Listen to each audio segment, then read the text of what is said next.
ತಂದಾನೇ ನನಿತಾನ.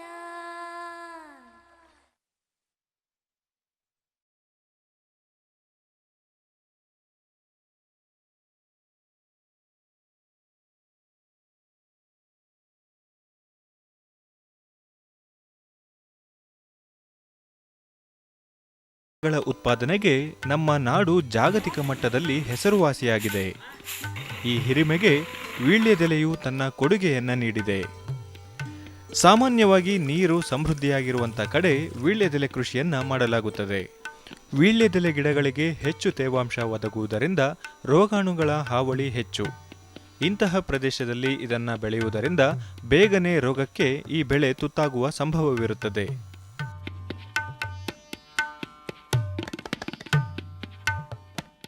ವೀಳ್ಯದೆಲೆ ಹೆಚ್ಚಾಗಿ ನೀರು ಸಿಗುವಂತಹ ಪ್ರದೇಶಗಳಲ್ಲಿ ಹೆಚ್ಚಾಗಿ ಬೆಳೀತಾರೆ. ಅಡಿಕೆ ಬೆಳೆಯುವಂಥ ಪ್ರದೇಶದಲ್ಲಿ ಹೆಚ್ಚಾಗಿ ಈ ವೀಳ್ಯದೆಲೆಯನ್ನು ಬೆಳೀತಾ ಇದ್ದಾರೆ. ಈ ವೀಳ್ಯದೆಲೆ ನೀವು ನೋಡಿದಾಗೆ ಬೇರೆ ಗಿಡಗಳ ಆಧಾರವಾಗಿ ಸಹಿತ ಆಶ್ರಯವಾಗಿ ಸಹಿತ ಬೆಳೀತಾ ಇದ್ದಾರೆ. ಮುಖ್ಯವಾಗಿ ವೀಳ್ಯದೆಲೆ ಇದು ಒಂದು ಸಾಂಬಾರು ಬೆಳೆಯಾಗಿದ್ದು ಇದು ನೀವು ಹೆಚ್ಚಾಗಿ ಈ ರಾಜ್ಯದಲ್ಲಿ ಬಳಸ್ತಾ ಇದ್ದಾರೆ. ಈ ವೀಳ್ಯದೆಲೆಗೆ ನೀವು ಹೆಚ್ಚಾಗಿ ನೀರು ಕಟ್ಟಬೇಕಾಗಿದ್ದರಿಂದ ಹೆಚ್ಚಿನ ಕೀಟ ಮತ್ತು ರೋಗಬಾಧೆಯನ್ನು ನೀವು ಕಾಣ್ಬೋದು. ವೀಳ್ಯದೆಲೆಯನ್ನ ಬಾಧಿಸುವಂಥ ರೋಗಗಳಲ್ಲಿ ಕರಿಜಾಲ ಹಾಗೂ ಬಿಳಿಜಾಲವು ಪ್ರಮುಖವಾದವು. ರೋಗಬಾಧೆಗೀಡಾದ ಬೆಳೆಯನ್ನ ವೈಜ್ಞಾನಿಕ ರೀತಿಯಲ್ಲಿ ಔಷಧೋಪಚಾರವನ್ನ ಮಾಡಬೇಕು. ಸೂಕ್ತ ಸಮಯದಲ್ಲಿ ಅಗತ್ಯ ಕ್ರಮಗಳನ್ನು ತಪ್ಪದೇ ಅನುಸರಿಸಬೇಕು. ರಾಸಾಯನಿಕಗಳಿಂದ ಔಷಧೋಪಚಾರ ಮಾಡಿದ ನಂತರ ಕನಿಷ್ಠ 1 ತಿಂಗಳಾದರೂ ಎಲೆಗಳನ್ನು ಕಟಾವು ಮಾಡಬಾರದು. ಮುಖ್ಯವಾಗಿ ಇದರಲ್ಲಿ ರೈತರು ಹೇಳುವಂತಹ ಈ ಕರಿಜಾಲ ಅಂತ ನಿಮಗೆ ಹೆಚ್ಚಾಗಿ ಕರೀತಾರೆ, ಬಿಳಿ ಜಾಲ ಅಂತ ಕರೀತಾರೆ. ಇದರಲ್ಲಿ ಮುಖ್ಯವಾಗಿ ರೋಗಗಳನ್ನು ನಾವು ಜಾಸ್ತಿ ಪ್ರಮಾಣದಲ್ಲಿ ಕಾಣ್ಬೋದು. ಏಕೆಂದರೆ ಮುಖ್ಯವಾಗಿ ಹೆಚ್ಚು ನೀರು ಬಳಸುವುದರಿಂದ ಈ ರೋಗಗಳು ಹೆಚ್ಚಾಗಿ ಬೆಳೆದು ಇವು ಹೆಚ್ಚಿನ ಪ್ರಮಾಣದಲ್ಲಿ ಹಾನಿಯನ್ನು ಉಂಟು ಮಾಡ್ತವೆ. ಮುಖ್ಯವಾಗಿ ನೀವು ಬಿಳಿ ಜಾಲ ಅಂತ ರೈತರು ಹೆಚ್ಚಾಗಿ ಕರೀತಾರೆ. ಇದನ್ನು ನಾವು ಸ್ಕ್ಲೆರೋಸಿಯಲ್ ಕೊಳೆ ರೋಗ ಅಂತ ಕರಿತೀವಿ, ಅಥವಾ ಕಾಂಡ ಕೊಳೆ ರೋಗ ಅಂತ ಕರಿತೀವಿ, ಅಥವಾ ಬೇರು ಕೊಳೆ ರೋಗ ಅಂತಲೂ ಸಹಿತ ಕರಿತೀವಿ. ಮುಖ್ಯವಾಗಿ ಈ ಸ್ಕ್ಲೆರೋಸಿಯಲ್ ಏನಾಗುತ್ತೆ ಅಂತಂದರೆ ಹೆಚ್ಚಿನ ಪ್ರಮಾಣದಲ್ಲಿ ಬೇರನ್ನು ಜಾಸ್ತಿ ಕೊಳೆತು ಆಮೇಲೆ ಈ ಕುತ್ತಿಗೆ ದಲ್ಲಿ ಹೆಚ್ಚಿಗೆ ಈ ಬಿಳಿ ಕಣಗಳನ್ನು ಉತ್ಪತ್ತಿ ಮಾಡ್ತದೆ. ಆವಾಗ ಇದನ್ನು ಬಿಳಿ ಜಾಲ ಅಂತಲೂ ಕರೀತಾರೆ. ಅದಲ್ಲದೆ ಮುಂದಿನ ಹಂತದಲ್ಲಿ ಏನಾಗುತ್ತೆ ಅಂತಂದರೆ ಇದು ಕಾಂಡದಲ್ಲಿ ಬಿಳಿ ಕಣಗಳನ್ನು ಉತ್ಪಾದಿಸಿ ಕಾಂಡ ಪೂರ್ತಿಯಾಗಿ ಒಣಗಿ ಹೋಗ್ತದೆ.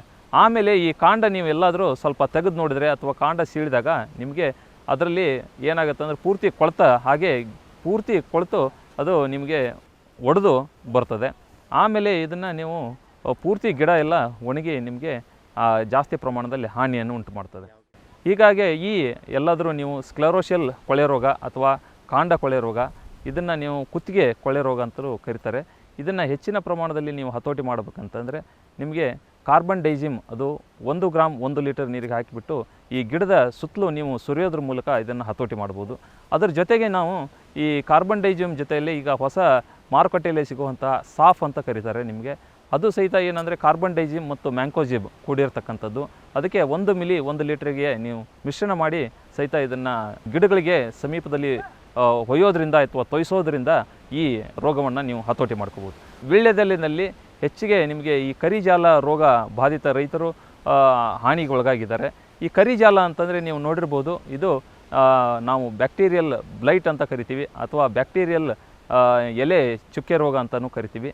ಇದು ಏನಾಗುತ್ತೆ ಅಂತಂದರೆ ನಿಮಗೆ ಹೆಚ್ಚಿನ ಪ್ರಮಾಣದಲ್ಲಿ ಎಲೆಗಳ ಮೇಲೆ ಈ ವಿಕಾರವಾದಂತಹ ಚುಕ್ಕೆಗಳನ್ನು ಕಾಣ್ಬೋದು, ಅಥವಾ ಎಲೆ ಚುಕ್ಕೆ ಮೇಲುಗಡೆ ಬಂದಂಥದ್ದು ವಿಕಾರವಾಗಿ ಕಂಡು ಬಂದಂತಹ ಕಂದು ಬಣ್ಣದ ಚುಕ್ಕೆಗಳ ಮೇಲುಗಡೆ ಹಳದಿ ಬಣ್ಣದ ಈ ಗೋಲಾಕೃತಿಯನ್ನು ಸಹಿತ ಕಾಣ್ಬೋದು. ಈ ರೀತಿ ಆದಂತಹ ಗಿಡಗಳು ಮುಂದಿನ ದಿನಗಳಲ್ಲಿ ಈ ಬೇರ ಮೇಲೆ ಅಥವಾ ನೀವು ಕಾಂಡದ ಮೇಲೆ ಈ ಕಂದು ಬಣ್ಣದ ಉದ್ದನೆಯ ಚುಕ್ಕೆಗಳು ಕಂಡುಬಂದು ಆಮೇಲೆ ಗಿಡ ಒಣಗಕ್ಕೆ ಪ್ರಾರಂಭ ಆಗ್ತದೆ. ನೀವು ದೂರ ನಿಂತು ಈ ಗಿಡಗಳನ್ನು ನೋಡಿದಾಗ ಪೂರ್ತಿ ನಿಮಗೆ ಈ ವೀಳ್ಯದೆಲೆಯ ಏನು ಗಿಡ ಒಣಗಿದಾಗೆ ಕಾಣುತ್ತದೆ. ಆದ್ದರಿಂದ ಈ ಎಲ್ಲಾದರೂ ರೋಗವನ್ನು ನೀವು ಹತೋಟಿ ಮಾಡಬೇಕಂತಂದರೆ ಮುಖ್ಯವಾಗಿ ನೀವು ಕಾಪರ್ ಆಕ್ಸಿಕ್ಲೋರೈಡ್ ಅಂತ ಸಿಗುತ್ತೆ. ಇದನ್ನು 3 ಗ್ರಾಮ್ 1 ಲೀಟರ್ ನೀರಿಗೆ ಮಿಶ್ರಣ ಮಾಡಿ ಸಿಂಪಡಿಸುವ ಮೂಲಕ ಸಹಿತ ಹತೋಟಿ ಮಾಡ್ಕೋಬೋದು. ಅದರ ಜೊತೆಯಲ್ಲೂ ಸಹಿತ ನೀವು ಎಲೆಗಳು ತುದಿಗಳು ಸಹಿತ ಜಾಸ್ತಿ ಪ್ರಮಾಣದಲ್ಲಿ ಈ ಒಣಗಳು ಪ್ರಾರಂಭ ಆಗ್ತವೆ ಈ ಎಲೆ ಬಳ್ಳಿನಲ್ಲಿ. ಹಾಗಾಗಿ ಇದನ್ನು ನೀವು ಸ್ಟೆಪ್ಟೋಸೈಕ್ಲಿನ್ ಮತ್ತು ಕಾಪರ್ ಆಕ್ಸಿಕ್ಲೋರೈಡ್, ಸ್ಟೆಪ್ಟೋಸೈಕ್ಲಿನ್ ನೀವು 0.5 ಗ್ರಾಮ್ ಮತ್ತು ಈ ಕಾಪರ್ ಆಕ್ಸಿಕ್ಲೋರೈಡ್ 3 ಗ್ರಾಮ್ ಮಿಶ್ರಣ ಮಾಡಿ ಸಿಂಪರಣೆ ಮಾಡೋದ್ರ ಮೂಲಕನೂ ಸಹಿತ ಈ ರೋಗವನ್ನು ನೀವು ಹತೋಟಿ ಮಾಡ್ಕೋಬೋದು. ಬೆಳೆಗಳಲ್ಲಿ ರೋಗ ಕಾಣಿಸಿದಾಗ ರೈತರು ಹತಾಶರಾಗದೆ ಬೆಳೆಯಲ್ಲುಂಟಾದ ಬದಲಾವಣೆಗಳನ್ನು ಸೂಕ್ಷ್ಮವಾಗಿ ಗಮನಿಸಿ ತಜ್ಞರ ಸಲಹೆಯಂತೆ ಸಕಾಲದಲ್ಲಿ ರೋಗ ನಿಯಂತ್ರಣ ಕ್ರಮಗಳನ್ನು ಅನುಸರಿಸಿದ್ದೇ ಆದಲ್ಲಿ ರೋಗಗಳನ್ನು ಯಶಸ್ವಿಯಾಗಿ ನಿಯಂತ್ರಿಸುವುದಲ್ಲದೆ ಗುಣಮಟ್ಟದ ಬೆಳೆಯನ್ನು ಬೆಳೆದು ಅಧಿಕ ಲಾಭ ಗಳಿಸಬಹುದಾಗಿದೆ.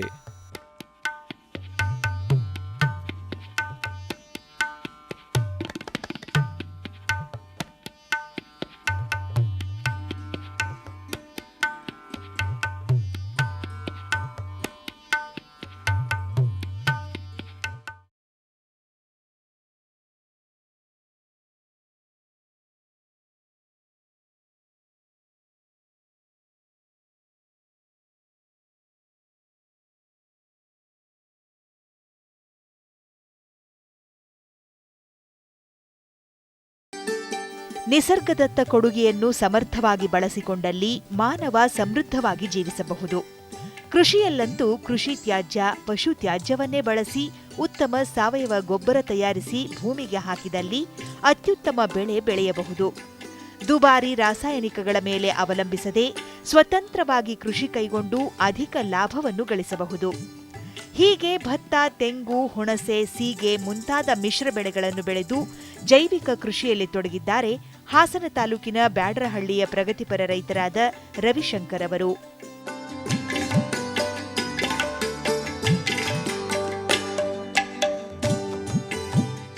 ಒಳ್ಳೆ ಜೈವಿಕದಲ್ಲಿ ಆರೋಗ್ಯಕರವಾದಂಥ ಬಾಳೆಹಣ್ಣನ್ನು ಬೆಳ್ಕತ್ತೀವಿ, ಆರೋಗ್ಯಕರವಾದಂಥ ಭತ್ತವನ್ನು ಬೆಳ್ಕತ್ತೀವಿ, ಆರೋಗ್ಯಕರವಾದಂಥ ಹಾಲನ್ನು ಕುಡಿತೀವಿ.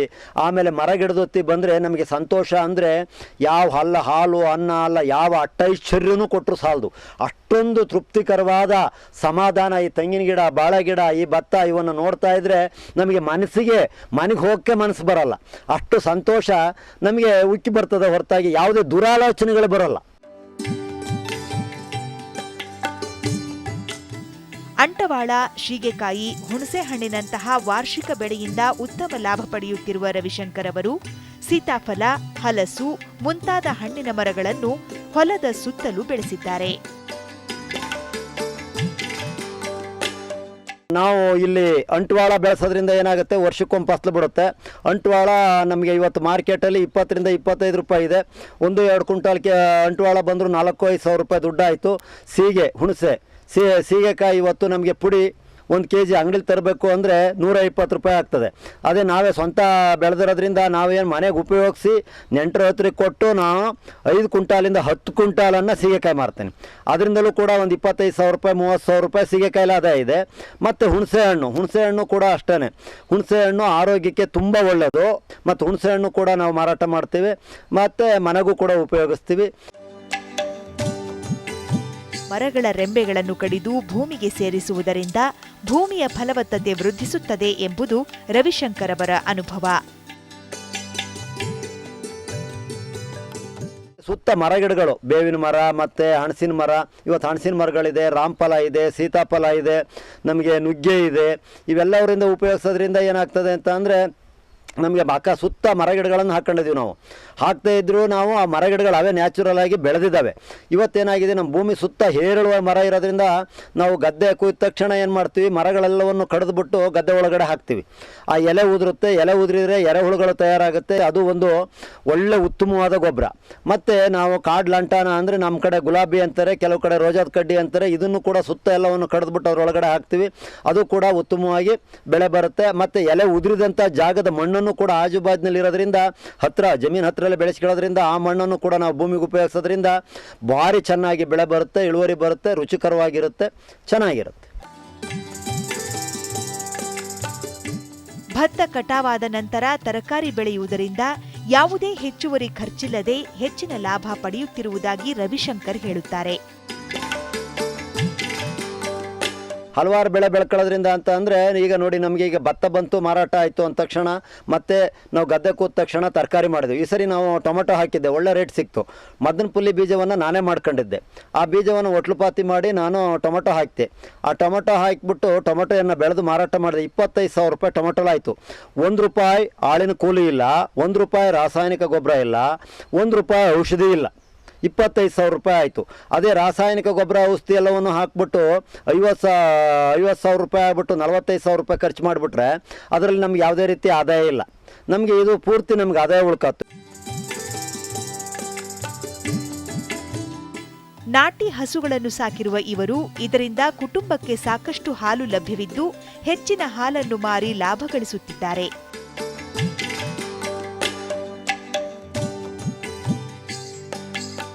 ನನಗೆ 1,500 ರೂಪಾಯಿ ಬಂದರೆ ಆ 1,500ದಿಂದ 1,500 ರೂಪಾಯಿ ನಾನು ಹಾಲಲ್ಲಿ ದುಡ್ಡು ತೊಗೊಂಡ್ರೆ ಅದರಲ್ಲಿ ಕನಿಷ್ಠ ಪಾಲಿಸ್ ತೌಡು ಅಕ್ಕಿ ನುಚ್ಚು ಅಂದರೆ ಒಂದು 200 ರೂಪಾಯಿ ಅಷ್ಟೇ. 1,300 ರೂಪಾಯಿ ಉಳಿಬೇಕು. ನಾವು ಅದಕ್ಕಾಗಿ ಹೆಚ್ಚಿಗೆ ತಲೆ ಕೆಡಿಸ್ಕೊಳ್ತಕ್ಕಂಥದ್ದು ಏನೂ ಇಲ್ಲ. ದನಗಳು ನಾಟಿ ಹಸು ಸಾಕೋದ್ರಿಂದ ಆರೋಗ್ಯಕರವಾಗಿರುತ್ತೆ.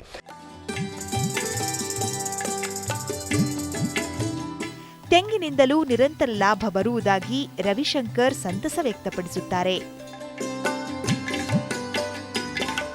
ನಮಗೆ ಮನೇಲಿ ಬೇಕಾದ ಹೇರಳವಾಗಿ ಒಂದು 40 ತೆಂಗಿನ ಗಿಡ ಇರೋದ್ರಿಂದ ಚೆನ್ನಾಗಿ ಕಾಯಿ ಬಿಡೋದ್ರಿಂದ ಏನಾಗ್ತದೆ, ನಮಗೆ ಖರ್ಚಿಗಿಲ್ಲ ಅಂದಾಗ ಒಂದು 100, 200, 300 ತಗೋಗಿ ನಾವು ಮಾರ್ಕೆಟಲ್ಲಿ ಹಾಕ್ಬಿಟ್ಟು ತೆಂಗಿನಕಾಯಿನ ಆದಾಯನೂ ಕೂಡ ಬರುತ್ತೆ, ಹಾಲಿಂದು ಬರುತ್ತೆ. ಆಮೇಲೆ ಬೇಸಿಗೆಯಲ್ಲಿ ವರ್ಷಕ್ಕೊಮ್ಮೆ ಫಸಲಾದಂಥ ನಮಗೆ ಹುಣಸೆ ಮತ್ತು ಸೀಗೆಲು ಕೂಡ ಆದಾಯ ಆಗ್ತದೆ. ಇದು ಏನು ನಮಗೆ ಯಾವುದೇ ರೀತಿಯ ತೊಂದರೆ ಇಲ್ಲ. ಎಲ್ಲ ಆದಾಯನೂ ಒಂದು ಕ್ರೋಢೀಕರಿಸಿದರೆ ಕನಿಷ್ಠ 1 ಲಕ್ಷ ರೂಪಾಯಿನ ಮೇಲೆ ನಮಗೆ ಖರ್ಚು ವೆಚ್ಚ ಕಳೆದು 70,000, 80,000 ಈಗ ಆದಾಯವನ್ನು ಉಳ್ಕೊಳ್ಳುತ್ತೆ. ಮತ್ತು ನಾವು ಆಡಂಬರದ ಜೀವನವನ್ನು ಮಾಡೋಕ್ಕೆ ನಾವು ಹೋಗಬಾರ್ದು ಅಷ್ಟೇ. ನಾವು ಆಡಂಬರದ ಜೀವನವನ್ನು ಮಾಡ್ದೇ ನಾವು ಸ್ವಾವಲಂಬಿಗಳಾಗಿ ನಾವು ಆರೋಗ್ಯಕರವಾಗಿ ನೆಮ್ಮದಿಯಾದ ಜೀವನವನ್ನು ಮಾಡಲಿಕ್ಕೆ ನಮಗಿಷ್ಟು ಬೇಕಾಗಿಲ್ಲ. ಇಂದಿಗೂ ಹಳೆ ಪದ್ಧತಿಯಂತೆ ಮಡಿಕೆಯಲ್ಲೇ ಅಡುಗೆ ಮಾಡುವ ರವಿಶಂಕರ್ ಅವರು ತಮ್ಮ ಕುಟುಂಬಕ್ಕೆ ಬೇಕಾಗುವ ಕೊಬ್ಬರಿ ಎಣ್ಣೆ, ಸೋಪು, ಬಾಮ್ ಮುಂತಾದ ಅವಶ್ಯಕ ವಸ್ತುಗಳನ್ನು ಸ್ವತಃ ತಯಾರಿಸುತ್ತಿರುವುದು ವಿಶೇಷ.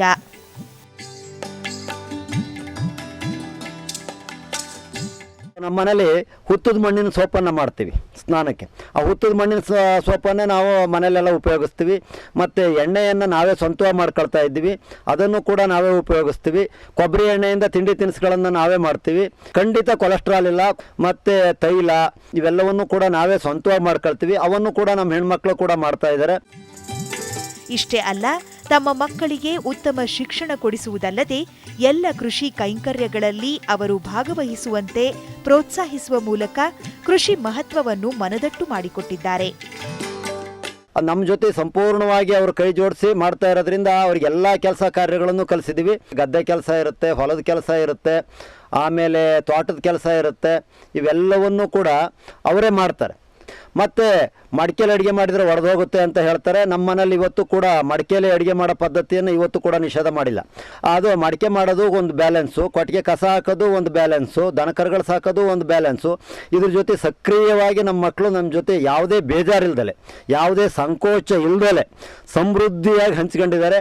ನಾವು ಮಕ್ಕಳನ್ನು ಗ್ರಾಮೀಣ ಪ್ರದೇಶದಲ್ಲೇ ಓದಿಸ್ಬೇಕು, ಗ್ರಾಮೀಣ ಸೊಗಡಲ್ಲೇ ಬೆಳಿಬೇಕು, ಆರೋಗ್ಯಕರವಾಗಿರಬೇಕು.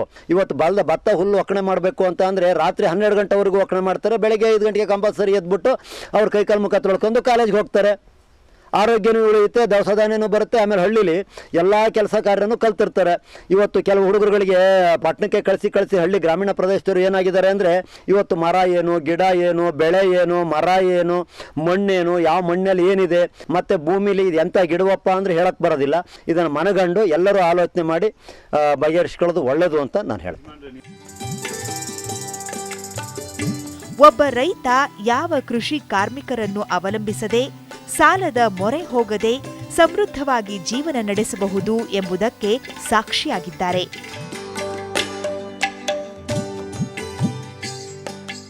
ಇವತ್ತು 120 ಕೋಟಿ ಜನ ಇದೆ. ನಾನೇ ಈಗ 4 ಎಕರೆಯಲ್ಲಿ 2.5 ಎಕರೆ 2.25 ಎಕರೆ ಬೆಳೆದ್ಬಿಟ್ಟು 4 ಜನಕ್ಕೆ 4 ಕುಟುಂಬಗಳಿಗೆ ಸಮೃದ್ಧಿಯಾಗೋಂಥ ದವಸ ಧಾನ್ಯ, ಕಾಯಿ, ತರಕಾರಿ ಎಲ್ಲನೂ ಕೊಡ್ತೀವಿ ಅಂತ ಅಂದಮೇಲೆ ಇವತ್ತು 120 ಕೋಟಿ ಜನಸಂಖ್ಯೆಗೆ ಇವತ್ತು ಕನಿಷ್ಠ 70 ಕೋಟಿ ಜನಸಂಖ್ಯೆ ರೈತರೇ ಇದ್ದಾರೆ.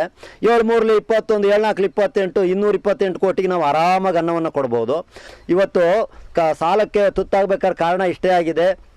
ನಾವೇನಾಗ್ತಾ ಇದ್ದೀವಿ ಅಂತ ಅಂದರೆ ರಾಸಾಯನಿಕ ಗೊಬ್ಬರ ಇವತ್ತು ಗಗನಕ್ಕೆ ಹೋಗಿದೆ.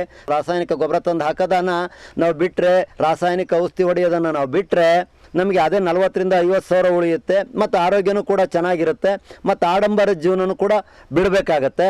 ದಿನ ಮೈ ಬಗ್ಸಿ ಕೆಲಸ ಮಾಡ್ತೀವಿ, ಹೊಟ್ಟೆ ತುಂಬ ಊಟ ಮಾಡ್ತೀವಿ, ಕಣ್ಣು ತುಂಬ ನಿದ್ದೆ ಮಾಡ್ತೀವಿ, ಆರೋಗ್ಯಕರವಾಗಿರ್ತೀವಿ.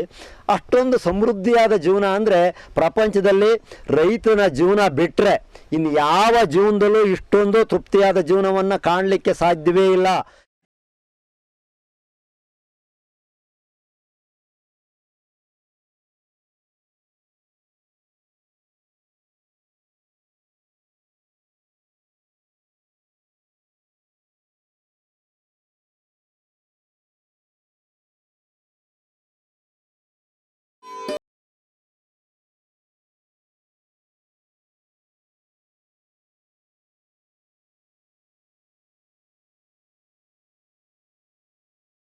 ಉತ್ತರ ಒಣವಲಯದಲ್ಲಿ ಬರುವ ಬಿಜಾಪುರ, ಗದಗ ಹಾಗೂ ಬಾಗಲಕೋಟೆ ಜಿಲ್ಲೆಯ ರೈತ ಬಾಂಧವರೇ ದಯವಿಟ್ಟು ಗಮನಿಸಿ.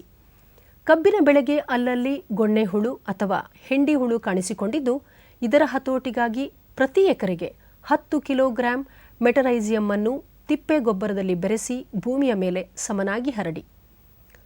ಸುಳಿ ಕೊರಕ ಕೀಟದ ನಿಯಂತ್ರಣಕ್ಕಾಗಿ ಟ್ರೈಕೋಗ್ರಾಮ ಎಂಬ ಪರತಂತ್ರ ಜೀವಿಯನ್ನು ಕಬ್ಬಿನ ಹೊಲದಲ್ಲಿ ಬಿಡಬೇಕು. ಈ ಪರತಂತ್ರ ಜೀವಿಗಳು ಸುರುಳಿ ಪೂಚಿ ಕೀಟವನ್ನು ನಾಶಪಡಿಸುತ್ತವೆ. ಈ ಪರತಂತ್ರ ಜೀವಿಗಳು ಸಿಗದೇ ಇದ್ದ ಪಕ್ಷದಲ್ಲಿ ಪ್ರತಿ ಲೀಟರ್ ನೀರಿನಲ್ಲಿ 0.5 ಮಿಲಿಲೀಟರ್ ಸೈಪರಮೆಥ್ರಿನ್ ಬೆರೆಸಿ ಬೆಳೆಗಳ ಮೇಲೆ ಸಿಂಪಡಿಸಿ.